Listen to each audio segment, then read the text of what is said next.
Kau cuma kena pandai Azman. Kau salah step siap kau. Macam nampak daripada air muka dia tu lah. Oh my god. Nampak dia, air muka tu kita boleh mencerminkan. Kalau aku salah sebut ni, siap aku. So dia datang dengan cara yang sangat menggoda lah.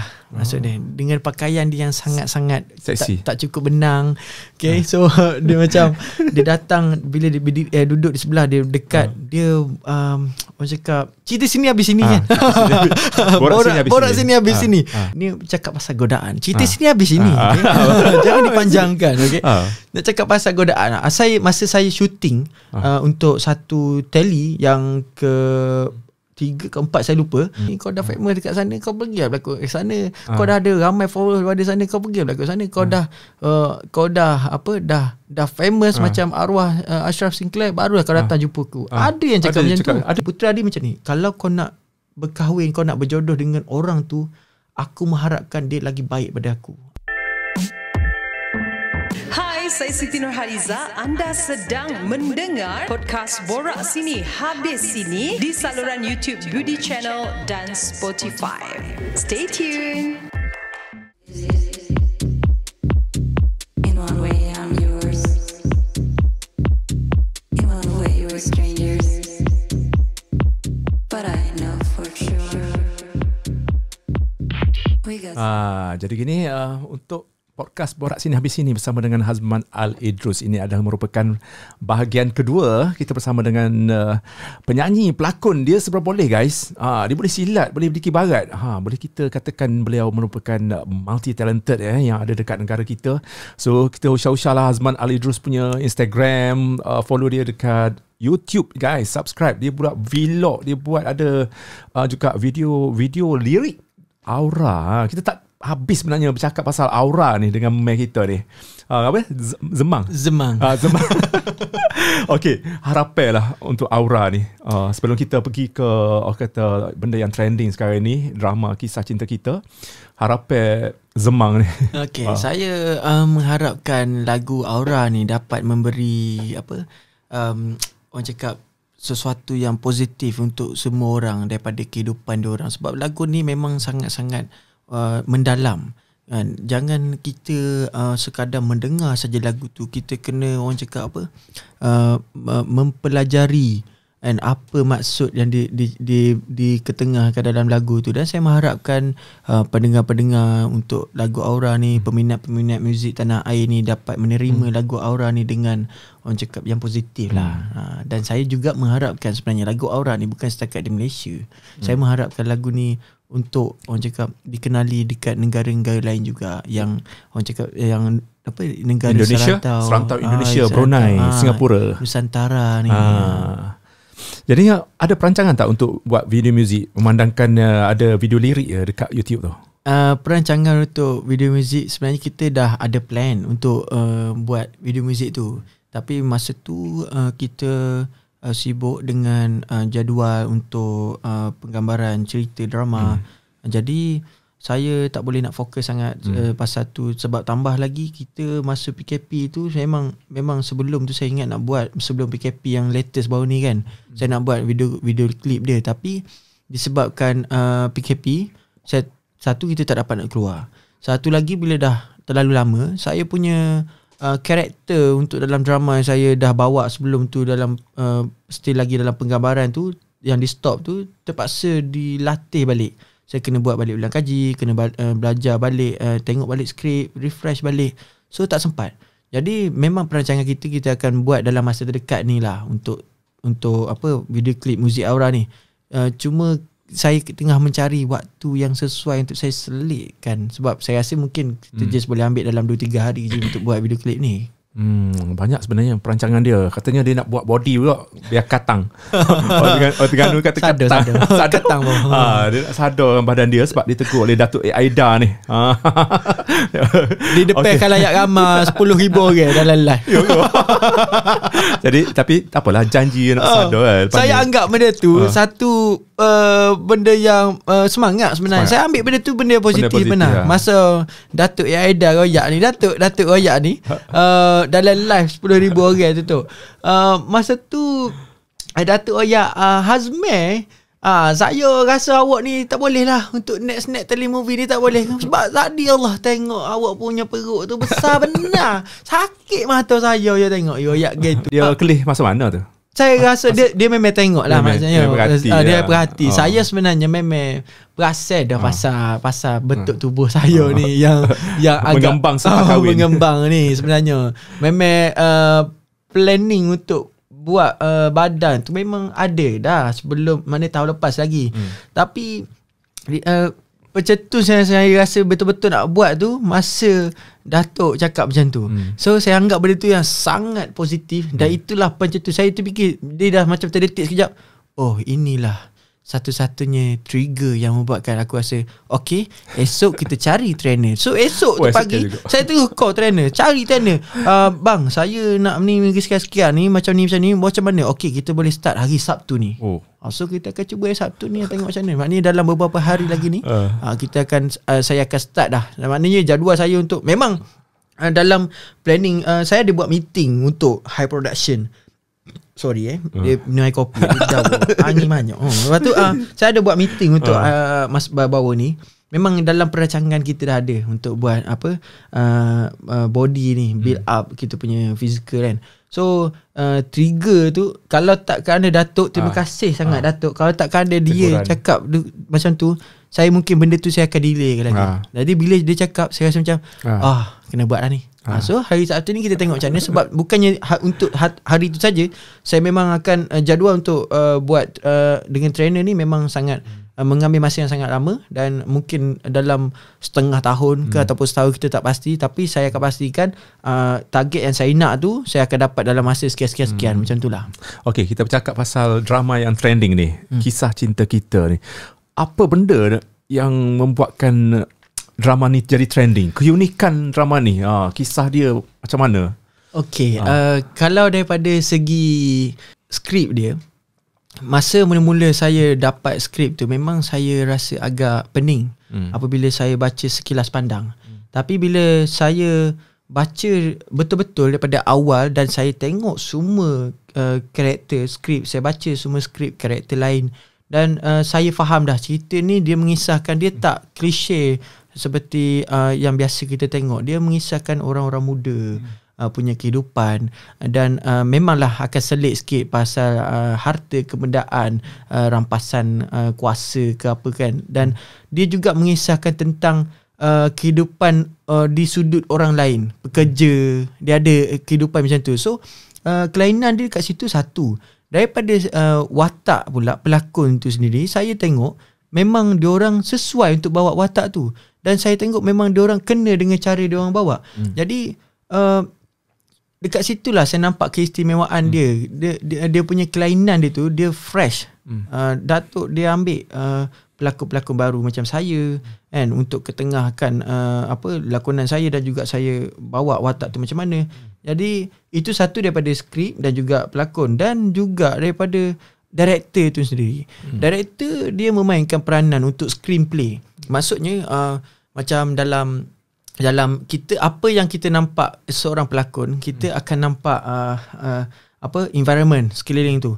Tapi penonton yang tengok itulah mata director. So director dia tahu macam mana nak play, dia punya nak mainkan scene yang membuatkan orang tertarik. Itu yang saya rasa macam kelebihan yang ada pada director tu. Dia pandai bermain dengan hal-hal semasa macam mana, dengan apa yang orang suka, apa yang orang tak suka. Dia pandai twistkan balik cerita tu. So maknanya daripada kerjasama penulis skrip dan director gabungan tu yang buatkan cerita tu, dia jadi sesuatu yang unik. Sebab director dia memain peranan sebagai mata-mata penonton. So pelakon pula dia main peranan bila dia melontarkan dialog dan juga dia tengok keadaan sekeliling. Sebab pelakon ni, bagi saya sendiri, dia bukannya sekadar memahami karakter, tapi dia kena memahami environment. Dia kena memahami emosi yang macam mana dia nak main, dan environment macam mana. Contoh, saya bagi contoh, kalau macam tempat orang ramai, kita tengok, dia kena tahu, memang kebanyakan semua pelakon yang saya kenal, yang saya tengok, dia memang tahu watak dia. Alhamdulillah, memang ramai yang tahu macam mana dia nak bawa watak dia.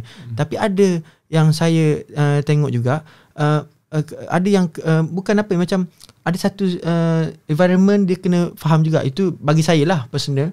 Saya suka faham dengan environment. Contoh kalau macam scene tu di tempat yang luas, tempat yang ramai orang, crowded.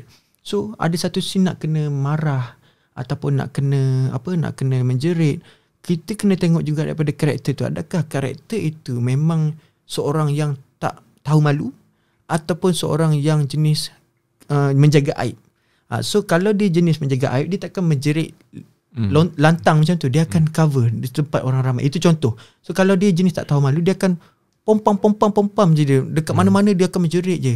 Tapi kalau kita tengok pada real life, orang tu kalau dia tak tahu malu macam mana sekalipun, kalau di tempat orang ramai dia nak marah orang, dia still ada perasaan yang dia akan cover. Itulah maksud dia macam permainan karakter artis tu. So saya tengok keunikan drama ni, dan peranan dia datang daripada semua orang, daripada pelakon, daripada director, penulis skrip, kru sendiri, dan juga daripada producer tu juga, sebab dia berani untuk mengambil orang-orang baru.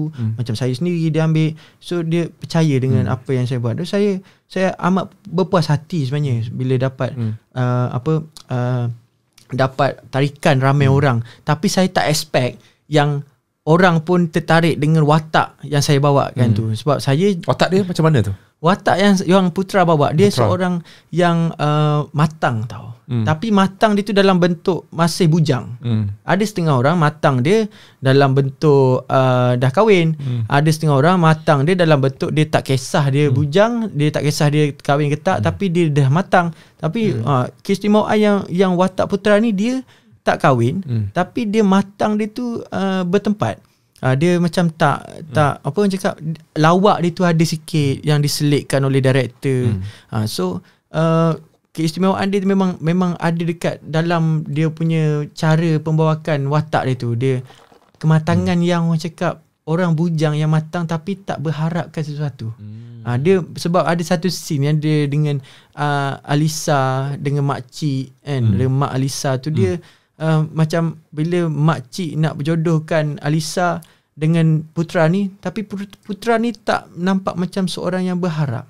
Bukan dia tak nak harap, tapi dia dah tengok Alisa tu dia macam tak tertarik sangat, so dia tak nak push. So keunikan dia tu susah nak bawa, sebab setengah orang dia just macam nak bawa cinta je manjang, mata dia tertumpu pada elemen cinta je. So dia akan nampak perubahan muka itu. So kalau Putra ni lain sikit, dia nak berubah-ubah. Dalam masa sama, orang yang suka dekat Putra, yang dia tak suka, dia kena banyak kontrol emosi lah. Dia bukannya marah tak tentu hala dengan orang yang dia tak suka, dia akan apa orang cakap, bagi nasihat yang tajam, yang pedas macam tu. Tapi itulah saya tak sangka sebenarnya, sebab watak as a Putra ni pun menjadi tarikan juga untuk penonton kisah cinta kita tu. Okay, sebelum kita ke soalan seterusnya, kita nak jawab soalan daripada Instagram, sebab Budi ada post tadi. Soalan apa korang nak tanya? Banyak tak? Banyak tak? Semua banyak juga. Okay, Abang Putra ni minat Alisha ke Natasha? Dia asalnya memang minat dia tertumpu dekat Alisa. Tapi di pertengahan episod drama tu, memang dah nampak yang Putra ni dia tak terlalu berharap masa tu. Mula-mula tu memang masuk untuk episod pertama, episod kedua, sampailah dia dah bernikah, Alisha dah menikah. Walaupun masa tu Putra tak tahu lagi, tapi dia still lagi berharap. Masa tu pun tak tahu. Tapi dia macam ragu-ragu. Dia ragu-ragu bukan apa. Dia macam, kalau engkau nak jumpa, dia macam ni, Putra dia macam ni, kalau kau nak berkahwin, kau nak berjodoh dengan orang tu, aku mengharapkan dia lagi baik pada aku. Itu dia mengharapkan macam tu dalam watak ni. So lepas pada tu dia dah tak suka dah, macam dah anggap macam adik je. So bila dah datang Maria ni di pertengahan episod, masa tu dia macam tak nampak sangatlah dia suka dekat Maria. Apabila satu tahap yang dia ada satu scene tu, dia nak selamatkan Maria daripada Dato' Ramzi. Apabila Dato' Ramzi kantoi kan, so nampak macam dia tarik Maria, And then dia pergi bercakap, dia letakkan tangan dekat jantung Putra. So dia masa tu lah terdetiknya. So boleh kata dia suka kat dua-dua. Tapi masa at the end tu memang dia suka dua-dua. Yang first Alisa, tapi dia suka Esa, dia anggap memang adik, dia memang protect. So yang kedua dia dianggap macam seorang yang baru, kenalan kekasih, dan dia sanggup menerima apa juga kisah silam Natasha tu. Kematangan dia tu dekat situ. Kita belum tahu kalau watak Amir tu boleh kira macam tu. Tapi pembentukan daripada director tu yang buatkan Putra tu jadi macam tu. Okay, babak yang paling susah dibawa dan ada tak kenangan-kenangan pelik dekat set? Kenangan pelik. Kenangan pelik rasanya pelik ke? Ganjil ke apa? Mungkin aneh ke? Mistik awkward ke lah, apa? Awkward. Okay. Terengganu pandai cakap bawang putih. Dia perangai sorry, I copy sedap sangat. Okay. Yang awkwardnya apabila dia ada satu scene tu yang Putra tarik Maria, then dia letakkan bila dia tarik Maria pergi bercakap dekat luar daripada tempat office tu, and then dia letakkan tangan dekat dada. Itu as a husband awkward.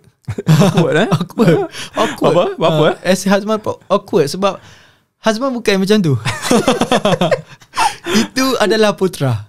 Yang tengok tangan dia tarik itu adalah Putra. Maknanya saya memang menetapkan setiap scene tu dengan cara yang profesional lah. Tapi bagi saya sendiri, saya awkward lah sebab saya bukan jenis yang macam tu kan. So tapi disebabkan hal kerja, jadi director nak buat yang macam tu, jadi saya buat. Saya terima dengan hati yang sangat terbuka lah kan. So itu salah satu scene awkward lah. Ada banyak lagi yang saya tak apa nak ingat. Lepas tu scene yang cakap apa tadi, yang pengalaman pelik, pengalaman aneh ke, yang susah, scene yang susah. Yang susahnya scene dekat situ juga. Apabila dalam satu shot tu, satu scene tu dia buat dalam satu shot. Maknanya daripada luar pintu dia tarik sambil bercakap. Berapa minit tu? 1 minit lebih, 2 minit macam tu, lebih kurang. Dia tarik sambil bercakap. Bukan sekadar bercakap. Yang susah yang saya maksudkan tu bagi saya sendiri, bukan sekadar bercakap. Masih tarik bercakap-cakap kan. Okay, dia habis kat itu, and then dia jadi dah macam tangan dia letak dekat dada, dia jadi macam malu, dia pun belah. Yang susahnya, yang maksud saya yang saya cakapkan ni, scene itu apabila dia tarik keluar, dia nak maintainkan yang dia berlakon memarahi Maria tu, as Natasha masa mula-mula tu. Dalam masa sama, dalam tu juga ada pelakon lain. Okay, pelakon talent yang lain yang duduk as a pekerja dalam tempat tu. Jadi bila dia tarik di khalayak ramai, Putra dia kena interact. Saya kena interact dengan semua orang. Bukannya saya tarik kosong je. Kalau betul bila kita tarik, kita nampak orang, kita pasti akan tengok berinteraction. Oh, ada orang dah malu juga ni.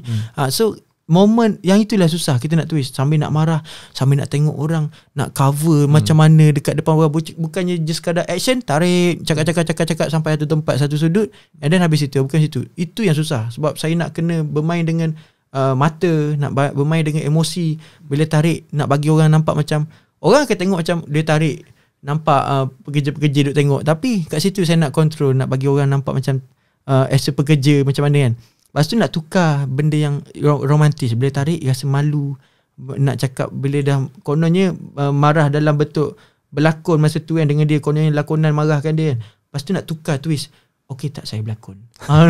Macam marah, awak boleh tak, awak jangan, boleh tengok, okey tak berlakon. So nak tukar benda tu, tukar ekspresi muka. Lepas tu bila dah berlakon, bila dah cakap okey tak berlakon, I dah cakap you jangan masuk dalam bilik tu. Kalau I masuk, I tak tahu nak buat macam mana. Nasib baik tadi Datuk tak tahu tak. Kalau Datuk tahu, ini hari last I kerja. You tengok, you cuba rasa sekarang I punya dada, masa tu tengah gemuruh. So you tengok sekarang, kalau Datuk, sebab tu I tak nak masuk dalam bilik Encik Amir. Kalau I masuk bilik Encik Amir, dia bertukar emosi lain. So kat situlah scene yang paling susah sebenarnya. Satu shot, lepas tu nak bertukar-tukar emosi. Itu si orang cakap paling. Datuk Aida memang sengaja buat macam tu. Ya, itu permainan daripada screenplay director. So dia boleh je kalau dia nak cut, tapi mungkin dia tengok itu yang sesuai nak buat. So dia buat macam tu. Jadi saya itu satu pengalaman juga sebenarnya. Sebab bagi seorang pelakon memang kena menerima pelbagai cabaran tau, dengan orang cakap dengan yakin lah. Sebab kalau benda tak menjadi, dia akan ubah. Dia tak perlu risau. Kita kena berani mengambil risiko tu. Tapi alhamdulillah kan, setakat saya berlakon dalam drama kisah cinta kita ni, semua orang memainkan peranan yang terbaik daripada segi pelakon, kru, director. Memang bagi orang cakap bagi all out lah untuk semua orang. So kepentingan masing-masing tu ada. Semua menjalankan tanggungjawab masing-masing. Okay, soalan seterusnya, bagaimana mencipta chemistry dengan pelakon lain? Ataupun ada pertama kali berlakon dengan diorang, ataupun pernah berlakon sebelum ni ke, ataupun macam mana nak orang kata nak membina persefahaman tu? Okey, kalau diikutkan semua pelakon yang dalam kisah cinta kita tu, semuanya saya pertama kali saya berlakon dengan diorang. Dan cara saya build up chemistry antara semua pelakon tu dengan kegiatan harian kita masa kita nak syuting. Sebelum syuting kita akan menyapa. Kalau orang Terengganu khabar macam buat sembang lah. Maknanya pergi bercakap. And then dalam masa bercakap, kalau untuk saya sendiri, saya akan letak cara yang bercakap tapi as a watak.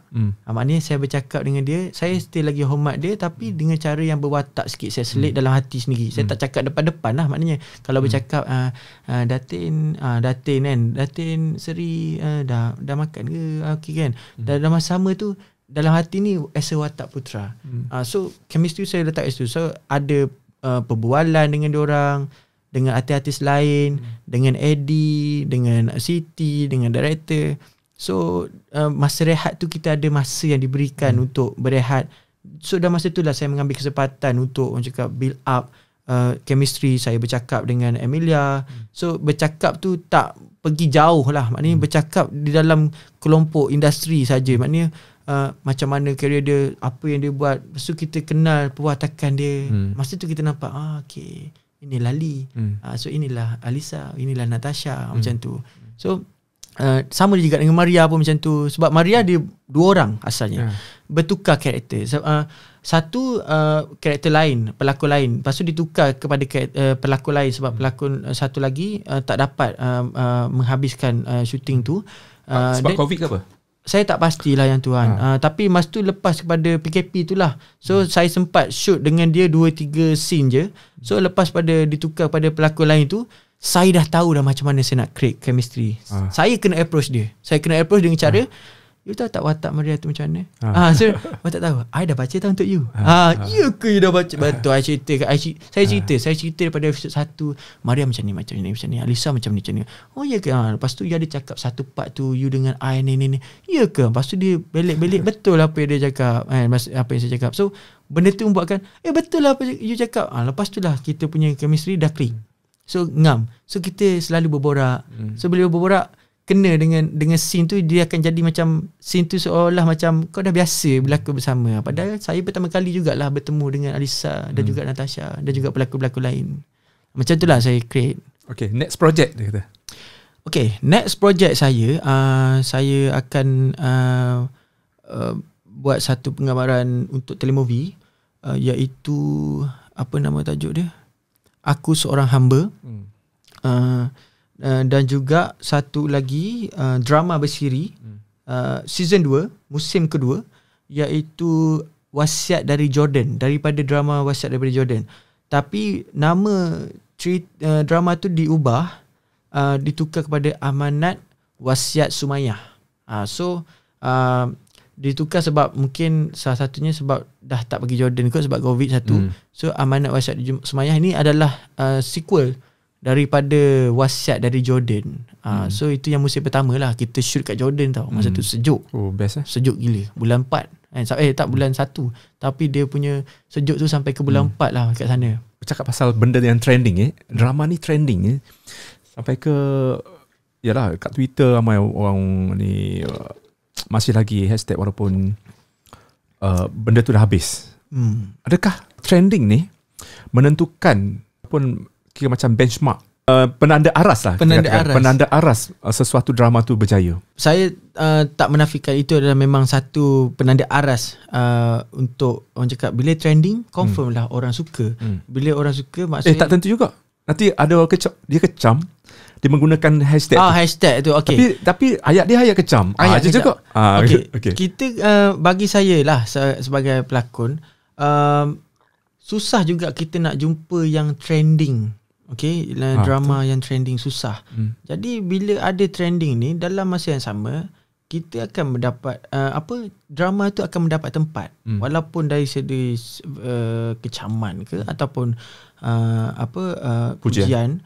Walau still yang apa yang saya nampak memang alhamdulillah ramai juga orang yang memuji dengan drama ni, mungkin daripada kelainan apa yang diorang tengok daripada sudut drama tu. Tapi kalau nak cakap penanda aras untuk saya sendiri, bagi saya tak boleh merasa selesa. Saya tak boleh duduk dalam kepompong selesa bila macam cerita ni trending lah, orang mesti akan kenal lah ini. Saya tak boleh letakkan benda yang macam tu dalam diri saya, sebab saya kena keluar daripada zon selesa saya. Itu adalah pencapaian. Pencapaian bagi saya lah. Mungkin bagi production ataupun kru itu adalah penanda aras yang bagus. Tapi daripada segi saya sendiri personal, as a pencapaian yang membuatkan orang terima, sebab orang boleh mengingati watak yang saya bawa. Jadi saya menganggap ini adalah pembakar semangat lah untuk saya mencakap saya diterima rupanya dekat sini. Sebab ada sebenarnya kisah-kisah silam yang lepas-lepas sebelum-sebelum ni yang orang cakap yang membuatkan kenapa kau belajar kau berlakon kat sini, kau dah famous dekat sana, kau pergi berlakon kat sana, kau dah ada ramai followers pada sana, kau pergi berlakon kat sana, kau dah famous macam arwah Ashraf Sinclair, barulah kau datang jumpa aku. Ada yang cakap macam tu. Ada yang cakap macam tu dekat saya masa mula-mula saya baru nak menapak sebagai pelakon. Disebabkan kata-kata beliau itu adalah membuatkan saya ambil benda tu as benda yang positif. Sebab itu kalau semua orang bagi anak seni macam saya, sebagai anak seni saya letakkan macam tu, saya anggap benda ni adalah orang cakap benda yang saya jenis saya makan kecaman. Saya makan kritikan. Orang cakap apa saya makan. Saya tak peram dalam mulut. Saya just telan, saya lupakan. Saya anggap benda tu saya sendawa je, keluarkan benda yang positif. So maknanya saya buat bila kecaman macam tu saya dapat daripada orang-orang yang orang cakap producer kan, yang dulu-dulu masa mula-mula saya nak menapak ni kan, dia cakap macam tu, saya rasa benda tu pembakar semangat lah. So saya buktikan dengan apa yang sekarang ni. Macam tu. Okay, kita beralih kepada cerita ni, antara orang kata momen-momen di mana Hazman Al-Idrus juga telah pergi ke Indonesia menyertai di Akademi Asia bukan Asia Bagus di Akademi Asia dekat Jakarta. So dekat sana sudah tentu dia punya peminat dia, program tu diikuti oleh ramai orang kan. Bila sampai Indonesia pastinya ramai orang akan tengok lah. So mungkin boleh ceritakan pengalaman. Katanya ada pernah digoda sebab ini soalan podcast Borak Sini habis sini. Pernah ada yalah godaan dan cubaan dekat sana lah. Kalau nak cakap pasal godaan tu lepas pada berlakon dekat sana, memang ada banyak. Boleh kata godaan-godaan yang kita tengok dekat Malaysia ni macam kita dah cukup teruk kan. Macam dah wow, godaan sampai macam tu sekali ke artis ni buat. Sebab yang dekat sana lagi berganda-ganda dari itu. Walau even di depan isteri sendiri, di depan manager sendiri pun berlaku benda-benda macam tu. Maknanya interact tu langsung, bukannya tak adalah di MDM call, tak ada. Directly. Cakap direct. Ada. Maknanya makin jauh kita pergi, makin banyak benda yang kita belajar. So pengalaman saya alhamdulillah saya dapat menepiskan benda-benda macam tu. Bagi saya kalau benda yang macam tu sebesar itu, macam bayangkan ada satu cerita ni. Ni cakap pasal godaan. Cerita sini habis sini. Jangan dipanjangkan. Okay? Nak cakap pasal godaan.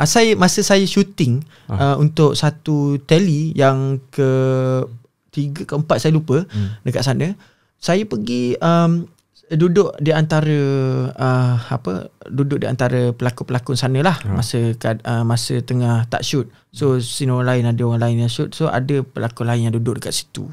Okay, pelakon ni saya pula duduk dengan wife lah, manager saya. Dia ada kat sebelah. Dia memang jenis sporting.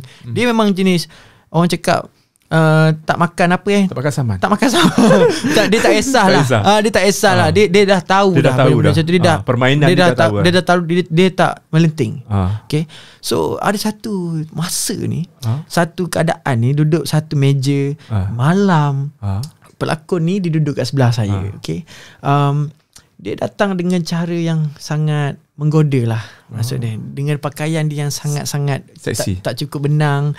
Okay. So dia macam dia datang bila dia duduk di sebelah dia, dekat dia orang cakap cerita sini habis sini kan. Borak sini habis sini. Dia macam ada sesuatu yang dia menggoda saya. Dia goda macam mana tu? Dia goda dengan cara menjatuhkan dia punya lace baju dia ni. You know, kalau saya duduk sebelah kanan dia, nanti dia dekat sebelah kiri. So sebelum masa dekat tu, dia menjatuhkan dia punya lace baju tau. So dia nak bagi macam benda tu nampak londeh lah, macam seolah macam seksi lah, sebab dia pakai memang sangat-sangat menjolok mata lah kan. So bila dia duduk kat situ, dia bercakap dengan saya. Saya just tengok dia. Saya tengok dia kat mata lah. Saya tak tengok tempat dia londehkan tu lah. Saya tengok dia. Saya cakap dengan dia. Dia cakap, oh ni kamu ini dari Malaysia ya. Oh aku ya, kan nanti kan kita ada adegan ini scene-nya berdua gini. Kamu ini siapa ni? Dia cakap, dia tunjukkan dekat dia tak kenal lagi. Dekat manager tu. Dia masa tu belum dia cakap ini manager saya. Oh ya. Okay. Lepas tu dia cakap lagi tau, cara yang menggoda tau. Dia memang directly. Saya cakap ni manager saya. Dia still lagi buat macam dia tak kisah. Apa reaksi Tia? Saya tengok dia macam macam tak apalah. Kau Azman, kau layan sendiri lah. Kau cuma kena pandai Azman. Kau salah step siap kau. Macam nampak daripada air muka dia tu lah. Oh my god. Nampak dia air muka tu kita boleh macam ni kan. Kalau aku salah sebut ni siap aku. So masa tu kita orang cakap lah, masa bersembang-sembang kan berdua. So dia datang sebelah, dia buat macam ni. So dia macam, Hasman, ini kamu gini ngobrol-ngobrol kan, cakap-cakap berdua. Lepas tu dia tegur, ini siapa namanya tadi? Ini manajernya namanya Tias. Dia juga tunangan gue. Masa tu bertunang. Ini juga tunangan gue. Saya cakap macam tu. Dia macam, oh ya ke? Lagi bukan lagi nak jauh kan? Lagi dekat kan? Tak, dia dekat. Tapi oh ya ke? Dia tarik atas tau. Dia tarik balik. Dia punya lace tu. Dia tarik. Oh ya ke? Kamu ni memang jaganya Hasman. Ya betul, memang dia jaga. So itulah orang cakap directly contact. Itu yang direct. Belum lagi yang orang cakap yang DM bermacam-macam. Tapi saya anggap benda tu dah di level 1. So yang masa bila kita jumpa satu yang baru, yang besar, bila kita jumpa yang biasa-biasa ni, kita anggap benda tu tak kalis lah. Bagi saya memang boleh makan dengan mulut, telan, hidiam, maknanya macam tak ingat dah, tak terfikir lah benda-benda tu. So benda tu adalah satu pengalaman yang orang cakap yang saya kena berwaspada. Bukannya sekadar tu, kalau kita tengok banyak je artis-artis lain dengan cara yang lain tau, yang kita tak expect. So benda tu memang saya dah simpan siap-siap. Apa yang jadi dekat orang, saya akan buat benda tu as a pengalaman untuk diri saya pegang. Sebab saya macam ni, saya tak suka mendapat pengalaman yang buruk sedangkan pengalaman tu orang lain dah kena. Jadi saya kena belajar je kenapa kita nak merasakan pengalaman tu. Betul tak? Maknanya macam orang lain dah ada teladan dia. Kita dah tahu akibat ni akan jadi macam ni, teladan dia akan jadi macam ni. Buat apa kita nak orang cakap belajar dari pengalaman? Belajar dari pengalaman apa? Kita nak lalui ke benda tu? No. Sebenarnya kita kena belajar daripada pengalaman orang Bukannya kita merasai pengalaman itu. Itu dah cukup memadai dah untuk jaga diri kita. Tak perlu kita macam, oh sorry lah, saya terlanjur, pengalaman saya, inilah satu pengalaman yang sangat perik untuk saya. Kenapa nak merasai terlanjur tu? Kenapa tak merasai keterlanjuran orang tu? Macam itulah maksud saya. Saya belajar dulu dengan orang. Man, kita dah nak 3 minit lagi tinggal. 3 minit lagi. Penuh kita punya recap. Panjang cerita. Banyak lagi kita soalan. nak tanya ni. Tapi memandangkan masa kita tak ni, kita akan jemput lagi Man. Seronok dengar. InsyaAllah kita boleh jumpa lagi, berkongsi pasal pengalaman apa yang jadi. Next drama trending kita panggil lagi. InsyaAllah, amin. Ataupun next single. Next single. Okay, untuk Aura ni mungkin Mas ni boleh ada pesanan kepada semua penonton-penonton dan juga penggemar-penggemar, peminat-peminat Hazman Al-Idrus. Okay, saya macam biasalah, saya mengharapkan, memang semua orang penyanyi dia mengharapkan yang terbaik untuk karya diorang. Jadi saya mengambil kesempatan dekat sini sebagai comeback saya untuk pertama kali ni. Sudah sekian lama saya tak menyanyi, lebih kurang 5 tahun 6 tahun macam tu. Jadi saya mengharapkan kita sekarang ni kita dah di era yang baru tau. Kita tak perlu, ada setengah orang dia nak mendengar lagu, dia nak tengok video. Okay, tapi memang itu saya tak sangka orang nak tengok video macam mana. Tapi sebaiknya untuk permulaan macam saya ni, saya mengharapkan pendengar-pendengar dekat luar sana untuk orang cakap memahami lagu Aura yang saya ciptakan tu, sebab dia sangat memberi penuh makna dan boleh menjadikan boleh diambil sebagai aura yang positif lah. Dan saya mengharapkan semua orang menerima keberadaan saya sebagai penyanyi yang buat balik comeback ni. Dan insya-Allah saya akan buat apa?